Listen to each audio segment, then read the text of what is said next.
Oi, hoje nós vamos falar de poesia. Eu vou falar de poesia para você. Eu queria começar falando que a poesia brasileira está vivendo um momento muito rico, né, atualmente.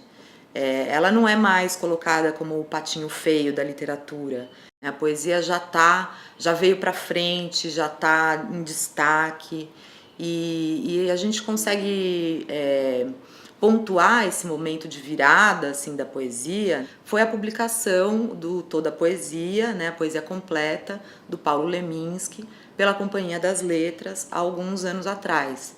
E a poesia tem comemorado que desde esse momento, né, da reedição da obra do Leminski, os poetas brasileiros têm sido cada vez mais consumidos, né? E o Bom de Ler comemora também esse momento e se dedica a ir atrás das poetas brasileiras que estão produzindo hoje. O livro que eu estou recomendando que vocês leiam é o livro Pé do Ouvido, da escritora carioca, poeta Alice Santana. É um livro que traz uma poesia urgente. O livro da Alice foi lançado em 2016 e hoje a gente vive essa crise política, né, brasileira, que eu acho que torna ainda mais urgente a poesia. O Pé do Ouvido, ele é dividido em parte 1 e parte 2. São apenas 2 poemas, um bem longo, que é o primeiro, e o outro que é mais curto, mas que também é um poema vertiginoso. Você é pego pela narratividade e, ao mesmo tempo, não é prosa o que você está lendo. É poesia, não é conto, não é crônica, muito menos um romance. E quando você se permite olhar pelo olhar de um poeta, você vive uma transfiguração do mundo, porque o poeta é aquele que escreve por imagens, né, aquilo que ele vê. E poder ver por esse olhar, enxergar por esse olhar que é do outro, né, além de permitir essa transfiguração do mundo, também permite que você olhe para você mesmo, né? E a poesia da Alice, Pé do Ouvido, são 2 poemas que me aconchegaram. A Alice conseguiu me pegar na mão e me mostrar, né, aquilo que tem na poesia dela, que a gente pode continuar procurando na literatura, principalmente nesse momento, que é alguma esperança, né? E Pé do Ouvido está aí para nos transmitir um pouquinho, né, desse alento, desse aconchego. Eu acho que é o momento da gente mais devorar a poesia brasileira contemporânea, procurando essa esperança. E eu acho que a gente começa muito bem, Bom de Ler começa muito bem apresentando esse livro, né, Pé do Ouvido, e a Alice Santana. Espero que vocês gostem. Eu sou totalmente corriqueira, assim, não tem nada poético na vida. Não, minha vida é uma vida bem normal. Não, eu sou completamente pragmática, não tenho muita paciência, assim, por uma coisa muito abstrata e subjetiva. Eu sou bem pragmática mesmo, eu sou quase uma planilha do Excel, assim. Você ser essa editora aí também, escritora, isso não mata a escritora em você?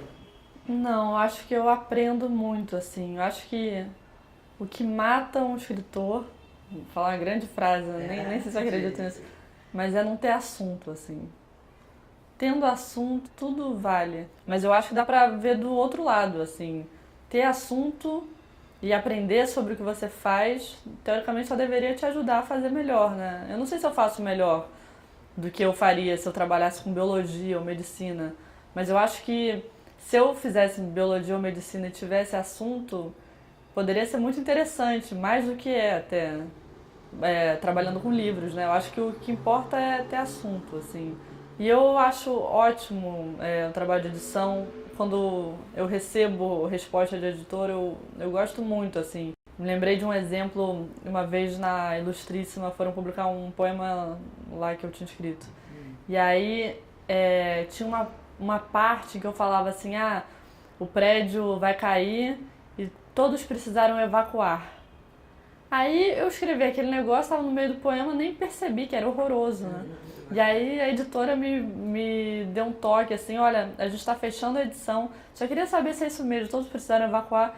E eu achei maravilhoso ela ter falado isso e me mostra como a poesia não deveria ficar nesse lugar intocado, que a poesia é uma coisa nobre, que você não deve mexer nas palavras, a não ser quando é um verso metrificado que aquela palavra tem que medir aquele número de sílabas e, enfim, pode arruinar tudo, né? A poesia de verso livre, tudo bem, e que bom que ela me deu esse toque, assim.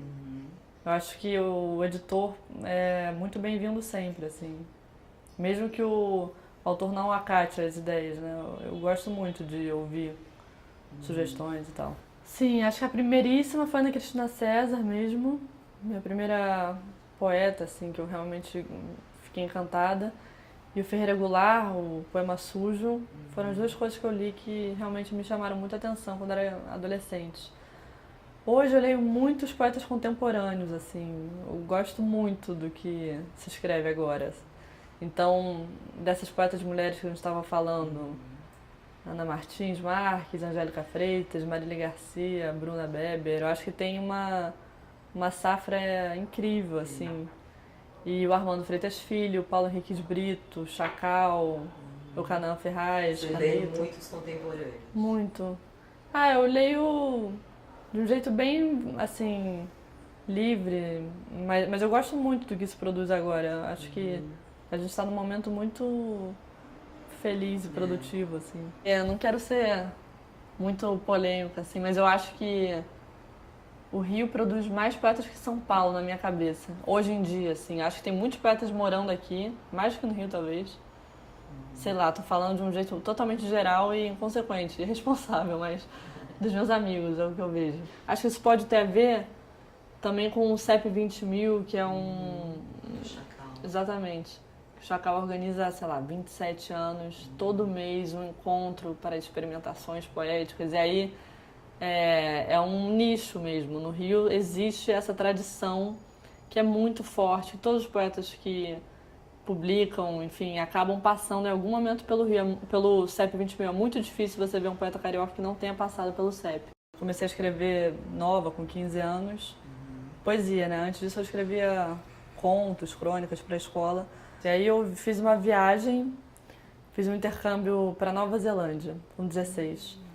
E lá eu fiquei numa cidade que não tinha nada, uma cidade isolada pra caramba. E aí lá eu comecei a escrever de um jeito meio terapêutico mesmo, porque eu ficava numa solidão que não acabava, assim, com 16 anos. Nossa.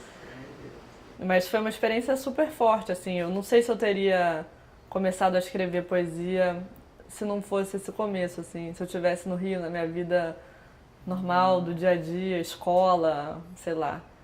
Eu acho que a poesia não teria essa função meio necessária mesmo. E lá na Nova Zelândia foi super importante, porque eu tinha 2 cadernos, um diário de viagem que eu escrevia, super burocrático, como eu te falei que eu sou, pragmático. Hoje acordei, tomei café, tomei banho, fui pra escola. Aí eu tinha esse diário organizado, assim, 1 página por dia. Podia não ter acontecido nada, podia ter acontecido tudo, mas tinha que preencher 1 página. E num outro caderno eu podia escrever as minhas coisas mais soltas. E aí fazer desenho, sei lá. E aí lá eu comecei a escrever mesmo.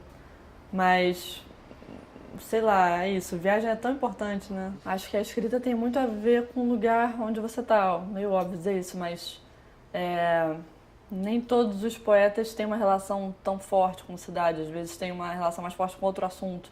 Mas eu acabo me ligando muito a esse aspecto, porque eu acho que a cidade pode render muitas ideias. E falar sobre a própria cidade é muito difícil, né? É como, sei lá, quando você está viajando, que você tem vontade de fotografar o tempo todo. Difícil a gente estar aqui no dia a dia, corre pro trabalho, hora do almoço e ficar pensando em tirar foto. Não é um impulso muito comum, né? E eu acho que na viagem a gente fica mais aceso, assim, para essas ideias que aparecem. Realmente, cada escritor tem um jeito, né? Tem pessoas muito viscerais que ficam sem dormir. Eu nunca fiquei sem dormir para escrever um poema, nunca acordei correndo para anotar um negócio. Falando assim é meio sem paixão, mas não é que não seja. É só porque é diferente mesmo o processo. Quando eu penso numa ideia para um poema, eu fico guardando aquilo. Até eu ter uma segunda ideia e aí sentar e escrever. No geral, vai direto, assim. Aí quando vai pro papel, vai de uma vez. Acho que eu preciso só do começo para sentar no computador e escrever. Mas eu faço no computador mesmo, no caderno. Ah, tá. Mas é isso, cada livro tem um processo. O primeiro, o Dobradura, eu escrevi caderno, né? todo no caderno, né? No ônibus. No ônibus, barato. Todo.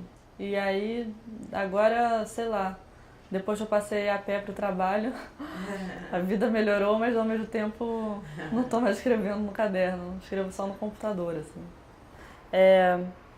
O que eu sinto que mudou é muito em relação ao tamanho. Eu escrevia poemas muito curtos e passei a escrever poemas mais longos. Mas isso de ter ficado mais narrativa eu não tinha reparado, na verdade. Eu acho que tem a ver com a extensão mesmo, né? De ter mais tempo para falar sobre coisas. E realmente eu gosto de fazer uma coisa muito confusa, se é poesia ou prosa, e de criar essa ambiguidade, né? E de o verso ser uma estrutura que sugere uma pontuação diferente, né? Cada linha tem uma pontuação por não ter nenhuma. Eu estou tentando cortar o máximo possível a pontuação. Então o fim do verso acaba sendo uma pontuação própria, né? Mas eu acho que faz sentido isso, ter ficado mais narrativo, porque num poema muito curto, no geral não dá tempo de você elaborar uma narração mesmo. Não dá tempo de você, enfim, dar muitos detalhes sobre o que está acontecendo. E no poema longo, você tem 1000 recursos, e um deles é explorar, enfim, essa narrativa. Mas daria para fazer um poema longo sem ter narrativa nenhuma, de fato, né? Aquele negócio de ter assunto, que é a coisa que eu levo mais a sério no mundo, ter assunto, acho que muda tudo, porque você mudar, ter que ter uma vida começada do zero e fazer novas relações e ter uma casa diferente da que você está acostumado, tudo isso é material para poesia, né? E eu acho que o mais importante é ter uma vida interessante. Parece ridículo dizer isso, mas eu levo isso muito a sério, assim. Porque uma vida morna, ninguém tem vida morna, mas uma vida atribulada rende mais assunto para escrever, eu acho. Então, é legal você estar aberto a coisas, sabe? A experimentar coisas, a viver coisas diferentes, porque isso é material para escrita, assim. Sei lá, os poemas podem surgir de muitas maneiras, né? Teve um vídeo no YouTube que eu vi de uma menina que faz salto ornamental. E era um vídeo banal, assim, de uma garota que na hora de pular, ela foi mergulhar e estava previsto que ela ia fazer um salto complicadíssimo e ela pulou de cabeça na água. E aquele vídeo me chamou muita atenção, eu escrevi um poema para aquilo. E eu nem acho que tem hierarquia, acho que falar sobre a menina que foi fazer um salto ornamental e pulou de cabeça é tão importante quanto falar sobre uma sensação que você tem ao longo da vida tão difícil de resolver. Acho que tudo pode ser poema, né? Então terminamos aqui o Bom de Ler, dessa vez com a Alice Santana, aqui na casa dela. Eu espero que vocês tenham gostado de conhecer a Alice, espero que tenham gostado da nossa conversa e esperamos você no próximo Bom de Ler.